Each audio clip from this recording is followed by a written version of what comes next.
ഇന്ന് രണ്ട് ഇസ്രായേലി മന്ത്രിമാർക്ക് യൂറോപ്യൻ യൂണിയനിലെ 4-5 രാജ്യങ്ങൾ വിലക്ക് ഏർപ്പെടുത്തുകയുണ്ടായി.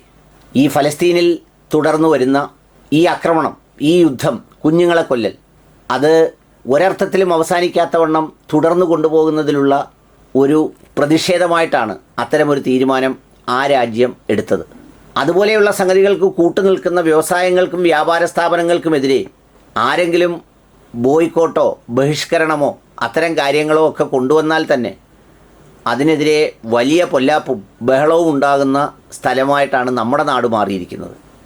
എന്നാൽ അത്തരം ചില ഒറ്റപ്പെട്ട ചില പ്രകാശത്തിൻ്റെ കണികകൾ അല്ലെങ്കിൽ ചില മിന്നാമിനുങ്ങുകൾ എങ്കിലും പ്രത്യക്ഷമാകുന്നത് ഒരു മനോഹരമായ സംഗതിയാണ്. ദേ 2 കാര്യങ്ങൾ അങ്ങനെ എൻ്റെ ശ്രദ്ധയിൽപ്പെട്ടു. അതിലൊന്നാണ് പലപ്പോഴും ട്രംപ് ഉന്നം വെക്കുന്ന ഹാർവാർഡ് യൂണിവേഴ്സിറ്റി. ഈ ഹാർവാർഡ് യൂണിവേഴ്സിറ്റിയെ പൂട്ടണം, അടയ്ക്കണം, തകർക്കണം, അതിൽ പല കാര്യങ്ങളും ചെയ്യണം എന്നൊക്കെ ആഗ്രഹിക്കുന്നതിൻ്റെ കാരണം എന്താണെന്ന് വെച്ചാൽ ചില ചിന്തകൾ, ചില ആശയങ്ങൾ, ചില പ്രതിരോധങ്ങൾ, ചില പ്രതികരണങ്ങൾ അതിനുള്ളിൽ ഉണ്ടാകുന്നതുകൊണ്ടാണ്. ഈ ഹാർവാർഡ് യൂണിവേഴ്സിറ്റിയിലെ ഒരു ഗ്രാജുവേഷൻ ചടങ്ങിലെ ഒരു ദൃശ്യം കാണാം.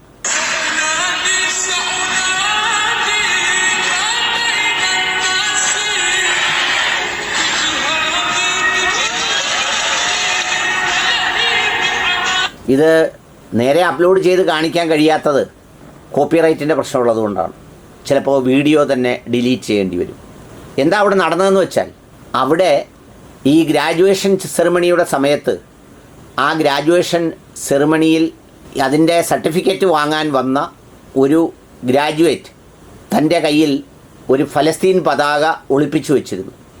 എന്നിട്ട് ആ ഫലസ്തീൻ പതാക അവിടെ വീശി കാണിക്കാൻ ശ്രമിക്കുമെന്ന് അറിയാവുന്നതുകൊണ്ട് ഇത് കൊടുക്കാൻ വേദിയിൽ നിന്ന അവിടുത്തെ ചില പ്രമുഖർ അത് തട്ടിയെടുക്കാൻ ശ്രമിക്കുകയാണ്.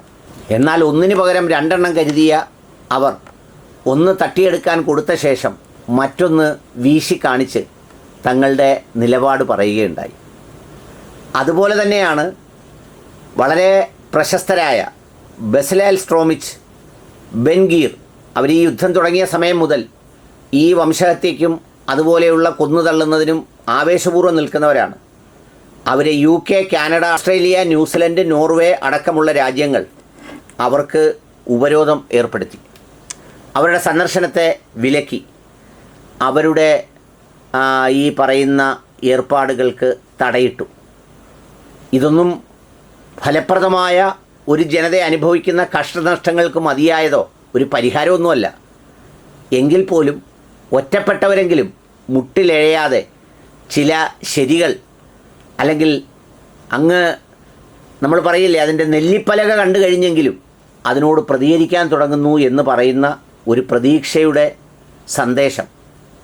പിന്നെ അതുപോലെ ഹാർവാർഡ് പോലെ ഒരു സ്ഥലത്തെ ആ വേദിയിൽ ഇനി തൻ്റെ ഗ്രാജുവേഷൻ റദ്ദാക്കിയാൽ പോലും ഭയമില്ലാതെ അതെടുത്ത് വീശിക്കാണിക്കാൻ ധൈര്യം കാണിക്കുന്ന പുതിയ കാലത്തിൻ്റെ മനസ്സുകളുടെ ഒരു പ്രതികരണത്തെയും അഭിനന്ദിക്കണമെന്ന് തോന്നി.